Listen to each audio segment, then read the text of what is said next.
día. Entonces, en el primero tenemos un circuito en el cual tenemos un voltaje de entrada sinusoidal de 5 veces el seno del WT, una ganancia de corriente de 100, un voltaje de base emisor de 0.7 voltios y nos piden el voltaje de salida. Con esta configuración nosotros sabemos que esto se representa como un diodo, en cual tiene base el voltaje es 0.7 voltios. Entonces el diodo va a actuar siempre y cuando esté polarizado directamente. Si está polarizado inverso, este funciona como un circuito abierto. Por lo tanto, solo va a funcionar cuando el voltaje de entrada sean los positivos. Y cuando los voltajes de entrada sean negativos, no va a pasar voltaje, no va a pasar la corriente, perdón. Entonces, va a ser 4.3 voltios debido a la caída de potencial que tenemos de 5 menos 0.7 nos sale 4.3 voltios. Y esta es la gráfica. En la siguiente, nos piden el voltaje VO en la salida, para el cual tenemos la siguiente configuración. Tenemos un diodo Zener, un voltaje sinusoidal de 15 voltios de amplitud y el voltaje actúa en 5 voltios, el voltaje del diodo actúa en 0.7 voltios. Entonces, si está apagado, o sea, si está actuando como diodo, el voltaje VO va a tener VI dividido para 2. Mientras que si va a estar encendido como Zener, el voltaje VI, cuando va a ser mayor que 5, el voltaje VO va a ser 5 voltios, debido a que el Zener actúa como Zener siempre y cuando la corriente circule por esta dirección. Y si la corriente circula por esta dirección, significa que el voltaje VI está en los positivos. Mientras que si circula por la dirección contraria, va a actuar como diodo, por lo tanto va a estar en la zona negativa, VI. Entonces por eso, si va a estar apagado, vamos a usar como VI medios, que es lo que tenemos en esta recta. Ahora bien, nos piden cuál va a ser la construcción interna del transistor NPN, en el cual tenemos el gate, el source y el drain. Como vemos, la flecha indica que va a la dirección del gate. Por lo tanto, la configuración va a ser NPN, en el cual va a tener el drain, el gate y el source, porque el gate va en la polarización P, canal P, y los otros van en canal N.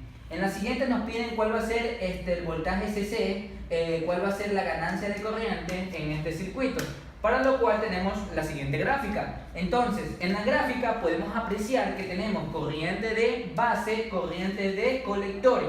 Y beta va a ser igual a ¿qué? A corriente del colector sobre corriente de base, siempre y cuando el transistor se encuentre en zona lineal. Entonces, tomando cualquiera de estos resultados, cualquiera de ellos, hemos tomado el de 5 y el de 25 microamperios. Entonces tenemos una ganancia de corriente de 200. Ahora, para calcular el voltaje CC, tenemos la siguiente malla, en el cual nos indica la siguiente ecuación.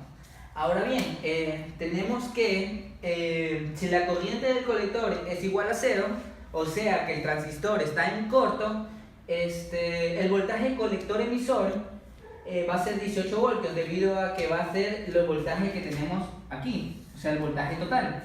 Por lo tanto, el voltaje CC, si lo tenemos en esta ecuación, va a ser 12 voltios.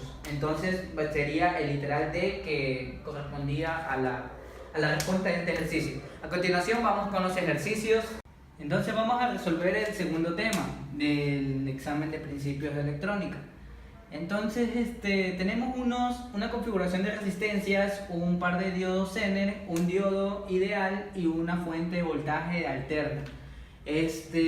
Como podemos ver, el voltaje del Zener actúa en 8 voltios, el voltaje del Zener 2 5 voltios, voltaje, bueno, las respectivas resistencias que serán de 1K.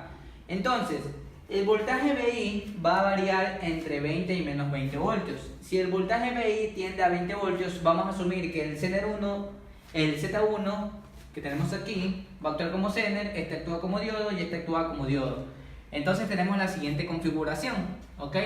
Entonces, para ello vamos a determinar las corrientes. Como estamos diciendo que este circuito, redibujándolo, queda el siguiente, vamos a decir que como está en Zener, la corriente circula por esta dirección, mientras que a estos podemos hallarle una resistencia equivalente. Como están en paralelos y vale R, entonces podemos hallar R medios, para lo cual tenemos que la intensidad de Z1 más la intensidad de 1 es igual a la intensidad del Zener. Vamos a encontrar el voltaje de O. Entonces tenemos esta ecuación, para lo cual nos queda que el voltaje VO es igual a 7 más 0.25 PI. Ahora, si nuestras asunciones son correctas, indica que esta corriente de aquí y esta corriente de acá tienen que ser mayor que 0. Para lo cual tenemos las siguientes ecuaciones, que son las que representa aquí, esta de acá y esta de aquí, que son las caídas de potenciales. Entonces, tenemos las tres ecuaciones, en lo cual el BI, si despejamos BI teniendo que el BO va a ser igual a 7 veces más 0.25 BI, nos queda que el voltaje BI va a ser mayor que 4, va a ser menor que 20 y va a ser mayor que menos 28 voltios para la primera parte. La segunda parte, vamos a identificar que el voltaje BI va a andar entre 4 a 20 voltios, para lo cual el voltaje BI tendrá 20 voltios si el voltaje VO tendrá 20, y el voltaje BI tendrá 4 si el voltaje VO tendrá 8. Entonces nos vamos a preguntar entre qué escala estará el voltaje BI para que esté entre 4. Por lo tanto, vamos a asumir que el Z1 está apagado, el Z2 está como sender y el diodo 1 está encendido. Entonces, si está encendido, aquí estamos en un circuito cerrado. Entonces, por lo tanto, tenemos de nuevo una resistencia equivalente con 12 voltios. Ahora bien, establecemos de nuevo las corrientes. Decimos que el voltaje VO va a ser igual a 12 la resistencia, el divisor de voltaje que hay entre 12 voltios, que es lo que entra, multiplicado por la resistencia 4 y sumado por la resistencia que está en paralelo, que hicimos el divisor de voltaje de aquí. Entonces el VO nos queda que es 8 voltios. Si nuestras asunciones son correctas, decimos que la corriente del diodo 1 va a ser mayor que 0. Por lo tanto, sí nos sale mayor que 0, que 4 es mayor que 0. Si la corriente del Z2 también tiene que ser mayor que 0, por lo tanto también corresponde a que es mayor que 0.